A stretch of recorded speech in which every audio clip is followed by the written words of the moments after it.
Okay. I wonder if in my mind, well, I don't wonder. I feel as if I have fetishized the idea of woman to an unhealthy degree. In almost every sense of the word, I fetishize them sexually in terms of the porn and hentai I look at and how I view women in day-to-day life. I fetishize them in terms of how the regard I hold them in my mind. I see women as higher than men, or not that women are better, like that they have inherently better qualities, but they have more qualities that I desire within one. As in, I want to be a woman, or yeah.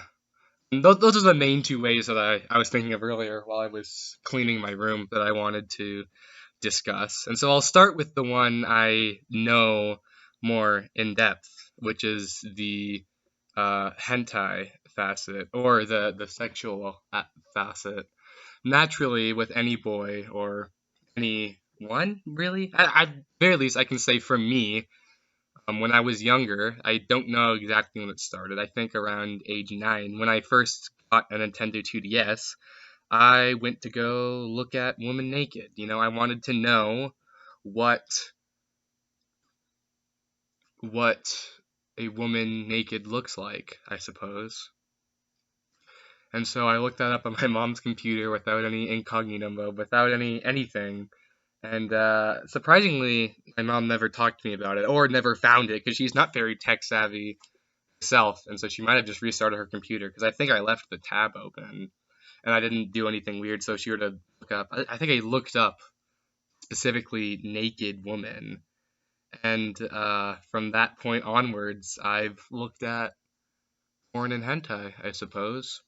And I've wondered why for quite some time, for a long period of my life, right when I was talking to my parents and church about it, about why I have sexual feelings within me, I suppose. Those didn't come, though they didn't come at the time I mentioned at the beginning. They came later on when I had more readily use to the internet and I understood sort of that looking at people naked was taboo apparently. Maybe I understood that at 9, but I didn't fully comprehend it and that people didn't want to hear about that sort of thing at all until later on. But from ages, I want to say 11 to 13 or 14, that's when I really started to. I was very religious then. I'm not anymore at all. I mean, I'm 16 now, so it's not like a whole lot could have changed in that time, but now I don't exactly care for religion at all. But at that time, I was still participating in church rallies with my parents and sister. And at some point, I decided this has become too much of a weight to bear that I'm jerking off and stuff, and that I'm looking at hentai be consistently, and that I'm climaxing to it. That's weird. That's odd.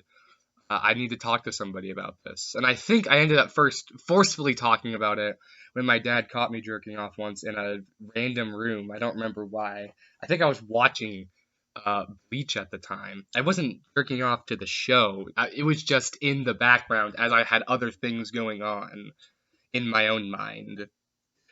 And I ended up talking to my dad about it. And he did not handle it very well, which I later found out was because he's never really encountered something like this in his lifetime, as in he has never masturbated or gone to climax like that in that way.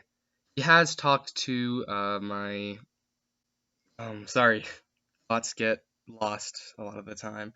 I went to go talk to my bishop about it at some point. I don't remember what was the triggering. I think things just built up to a point where I didn't want to have to feel like I was hiding them anymore. And my bishop didn't handle it very well either. As in, I went and I confessed my sins to him, or what I perceived as my sins, because now I don't think it's that odd. But he told me, "Okay, David, that's okay. That's perfectly natural. We're gonna work through this." and start just by trying to not masturbate, which of course I had already tried to do, and that's why I went to go talk to him and other people and get other people involved to help me. And him telling me that gave me, oh, okay, so I've been doing the right thing all along. But then also, now that it's not just myself pressuring me, but him and my parents are pressuring me to stop, and I wasn't stopping, despite my efforts. I wasn't stopping to look at hentai and jerk off and all that good stuff. It made me feel horrible about myself because I enjoyed it and I didn't really want to stop doing those things, but well, on a higher level of my thinking, on a more surface level of my thoughts, I thought I want to be more religious. I want people to be not disappointed in me. I don't want to be sinning like this. And yet I am. I don't understand why I can't stop myself. And now I've come to understand it's that I never truly did want to stop. Or more that I never truly wanted people to not be disappointed in the specific people I think of to not be disappointed me in that way. I don't think that's a good enough reason. I still don't think that's a good enough reason for me to stop looking at hentai and masturbating. Gotta be a catch-all term for that stuff because it just feels weird to say the same two things every time. I can figure it out at a different point. But while that was going on, my thoughts and views of women and girls changed a lot. Rather than seeing them as other humans, I suppose, or I guess I don't know if I ever saw them as human, not women, but just other people other than myself as people to be cared about, or not people to be cared about, but I don't really know what I'm trying to get at. I can come back to this later. I started to see them as way more sexual and I desired the company of a woman, not just as in I want to have sex with somebody, but I wanted to be around them more. Though that happened later on in my life, and that's currently where I am at the moment. But I mean, while going through that trial and tribulation in my life, with people telling me, "Hey, don't do this," and I kept doing it, yada yada yada. I feel bad. Remember having this dream once where my entire family, because I hadn't talked to my entire family about it, and one of my friends, I think I mentioned him in a different episode, Noah Allen, they all found out and were somewhat disgusted with me and didn't want to be around me anymore. And there was also some other weird stuff. I was climbing a mountain in that dream or something. There were snakes involved. Dreamed serpent god snakes. Didn't interact with me. They just did other stuff. It doesn't really matter. Uh, yeah, that's sort of when I started to view women differently in terms of, oh, I want to have sex with one. And now I view them as more of a person or people, like a group of people that I can try to claim as my own, I suppose. Or that's a bad way to put it. I see them as a group of people that are potential lovers for me, and that's kind of where they sit. And they also have the inherent qualities of being human in them, so I think of them in all the same ways I would think of men that way. But I also add on the idea of, hey, I can date one of them or find somebody and through something we can become partners. And that's always in the back of my mind as I interact with them. And it's very frustrating, maybe. Frustrating isn't the right word. I don't like it. I don't like that they are sort of how I see women as, because it stunts my ability, one, to successfully do that by talking to them, and but I don't want to talk to them because if they're all potential love interests and I talk to one of them and they don't like me, then that's another one off the list of people. And so I just won't interact with them at all, because if I do, then there's the fear of rejection and the fear of the pool slimming and slowly the people around me coming to not like me. for some reason, even though that's not how talking to people is, unless you are very socially inept, which I'm not. I can handle my way through a conversation, or at least the first few conversations with somebody. I can endear me to them and hopefully them to me pretty all right. And yeah, I'm not exactly sure how I can stop myself thinking that way, other than to interact with women more, which right now, in this way you meet new people, or the easiest way to meet new people, is through your work or school, whichever you're in. And I not doing well, I was going to work. I have coronavirus right now, so I'm currently not, which is a good thing. But most of the women there already have partners at the work that I'm at, and so I can't interact with them with that mindset, which is not a good way to go about it. But no, I'm not going to make an excuse for myself. I shouldn't think about people like that. That's not good. Or it's not good for a plethora of reasons. It's not good because, first of all, it makes my compatibility worse. It makes me talk to people worse and not want to talk to them as much. Also, that's in my own sense of moral code, that's not how you should think of someone. You shouldn't think of them in only the ways they can offer you. Uh, you should also think of how you should think of people as how you can benefit each other. How whenever I enter an interaction with someone, I hope to help them. I hope for them to help me in one way or another, depending on whatever I've come to that person for or they've come to me for. Maybe I'll go online onto a Discord call and I'll play somebody in Smash. And I go to that interaction hoping that I can help them have more information and figure out better the Joker matchup, and I, going into that situation, can take from fighting them whatever character they're playing. And hopefully, maybe we can also make each other feel better in the moment because we've had more human interaction than we have before. Those are the kinds of things I'd want from that interaction. But when it comes to a relationship, a more long lasting one, a more love filled one, I don't see it's I can see in very clear terms how that Discord interaction I mentioned earlier, how that we both benefit each other. But I can't see clearly how me going and being in a relationship with a woman, how that benefits them at all, or how that benefits me. I can see how it benefits me vaguely. I can't quite parse that out yet. I don't feel I have that many qualities that somebody would want in another person. But also, I don't understand in the first place what qualities I want from another person. I want them to be there for me and to understand me, but I don't know how we would go about figuring that out and accomplishing either of those things, and accomplishing a mutual understanding between each other and a mutual love and respect. I would guess the love and respect would come as we interact, but what would we interact with? What does being a couple with somebody, what does that entail? I don't know.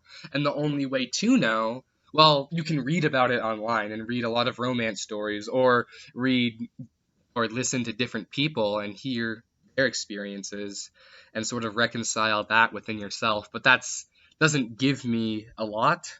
It doesn't give me what I'm looking for when I'm searching for love or a relationship. There's something innate. There's a desire within me to be with somebody, and I don't understand that. And I don't think I can understand that unless I enter into a relationship with somebody. And it's going to be awkward, and it's going to suck, and it's going to push my buttons all around and not be. It's not going to be what I fetishize it to be, as this state I can enter where everything is better than where it is before, because the grass is always greener than where you are. But I do believe that I'll be able to find something by doing that. And I can't do that yet because of coronavirus. And, well, maybe that's just an excuse I give myself. There's always online dating and online interaction, but I haven't ventured into that world myself yet.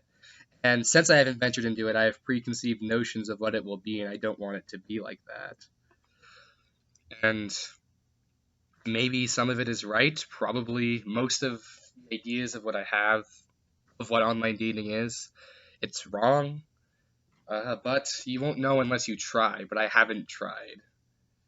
Uh, I worry that I would make a relationship with somebody because I don't think that's the hard part. If you go date on a dating site, you'll find someone who likes you and you like them enough to interact because that's the whole reason you go there. But what I am worried about is the long distance relation aspect or how it could become a long distance relationship. I cannot travel on my own at all right now. Not because my parents wouldn't let me, though I don't believe they would, because I cannot drive. I don't have my driver's license yet.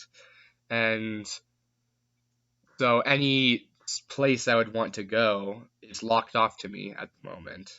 And me not being able to drive or not having a car, I think I could be able to figure out having the car part. I could borrow one from a friend or from my family, or could work hard and end up actually buying a car, and so I'll be able to transport myself. But I worry that I won't be able to connect with them on the level that I want to. But then at that point that we would get, I wouldn't want to leave them either, and they wouldn't want to leave me, but we'd be stuck in a long distance relationship. I've known two people in my life right now that are doing something similar, and it kills them and it tortures them inside, and they're happy that they found their significant other, but it's horrible because they can't be with each other because they found their relationships through online means, and that is not something that I want to have to go through at all. I would The devil I know is better than the devil I don't know. I would rather be stuck in my own sadness and wallowing in my room, playing Smash Bros. All day and looking and jerking off to hentai so I can feel as if somebody loves me. I can see, hey, they're offering themselves to me and they're saying these things of love and kindness, but it's not real. None of it is real. It's just sort of placating me until I can hopefully find the real thing. That seems more appealing than the agony and stress of having to deal with a long distance relationship. But also, the call to love is strong within my heart.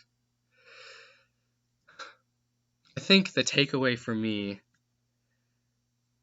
in talking about this is that I need to interact with people more. There's so much I don't know because I haven't interacted, but I don't want to interact because of the fear of rejection. And though I've talked circles in my head about how rejection doesn't mean anything, if somebody rejected you in the first place for something dumb or even for something that's valid, then you weren't the one. And you just have to change yourself to either be the one for them and you, or you have to find someone else who does fit. I actually don't believe in the idea of soulmates or that there are specific people, there's like a small group of people that you can make a relationship work with. And you have to find somebody within that group.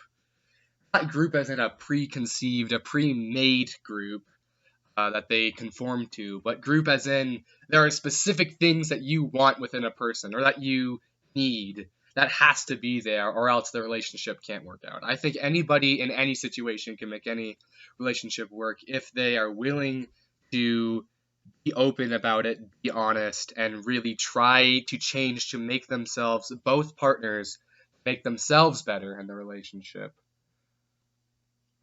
That's what I believe. And using those same things, that means I should be able to make any relationship I try to make work. But I haven't put myself out there for fear of something. I don't know if it's actually rejection.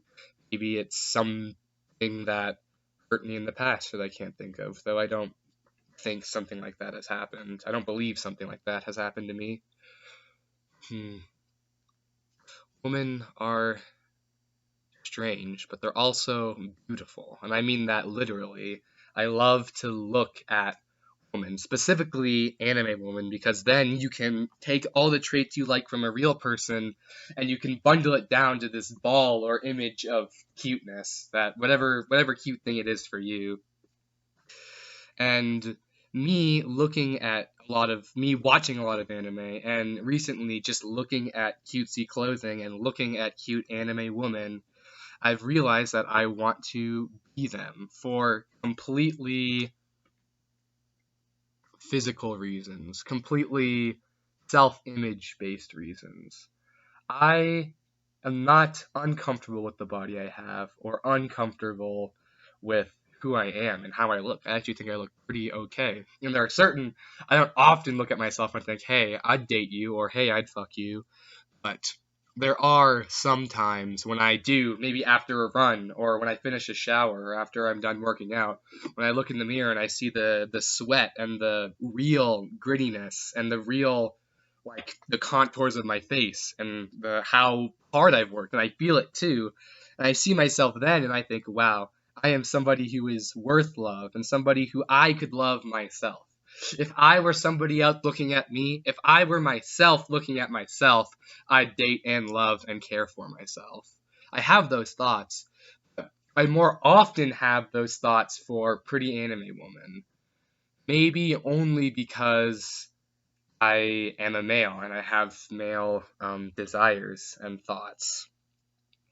I wonder if the reason I want to become a woman is because I see women, well, I want to become like the things that I admire. And I admire aesthetic beauty a lot, as I tried to convey in the last episode. I don't think it came off very well. I was rambling a lot. That is the sort of the whole point of this. Aesthetic beauty is amazing to me, and it's very desirable. I want to be like that. And I can't see myself like that all the time. I do see anime girls be like that all the time. And to an extent, my sisters and some women that I hang out with on a regular basis. I see them and I see the way they look, and I think I want to be like that because I like it.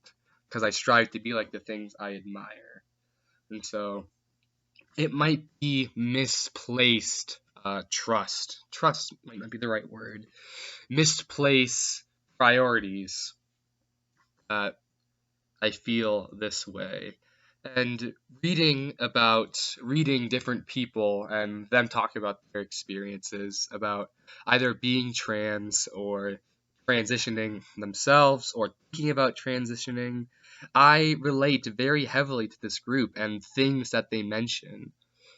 And to me, it seems a lot of it is just a want to be someone or something else than yourself, not because you particularly disdain yourself, but because you've placed such a fetishistic desire and want and power, and you put that idea on a pedestal, and since you've done that, you want to become like it, and you sort of lose sight of what you actually want to do. And I worry that if I were to transition, which I don't know if I will or if I won't, yada yada yada, there's do I want to be a girl? I don't know. Do I want to be a boy? I don't know. I want to be a girl. I don't want to be a girl. I want to be a boy. I don't know that. I want to be beautiful, but am I beautiful now? I don't know. I don't know. I don't know. I want to be a girl. I don't want to be a girl. I want to be a girl. Will others accept me as a girl? Yes. No. No. Yes. Yes, they will. I want to be a girl, but I don't know if I can do it. These thoughts and these ideas and these ramblings swirl and spin and they gnash in my head all the time. I can't get it out. And it's not that I try to get it out or that I don't welcome thoughts, because I try to be open with my thoughts. I try to think about anything and everything that I can to make myself better and more desirable, so hopefully people will love me more. But I don't understand the thoughts and feelings, and as mentioned earlier, I'm too scared to commit anything. Scared might not be the right term. I don't feel a need enough to commit to anything. I'm okay enough with how things are, and so why would I change them? But I'm not okay with the way things are. Every day I don't do anything. I'm not creating anything. I'm not really making myself better at Smash Bros. I'm not making myself become who I want to be. I'm not okay with the state of existence I'm in right now, though it is hard to change. Isn't change better than stagnation? And that's what I come back to. I don't want to stagnate. I don't want to become a husk of what I want to be. I don't want to sit and do nothing all day.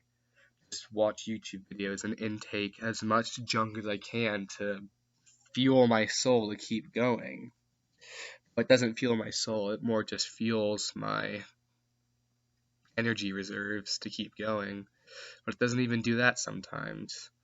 Trying to find ways to waste time. I try to find ways to dull myself from the things I actually am feeling because I don't want to confront them, but I need to. If I don't, I stagnate, and stagnation is death.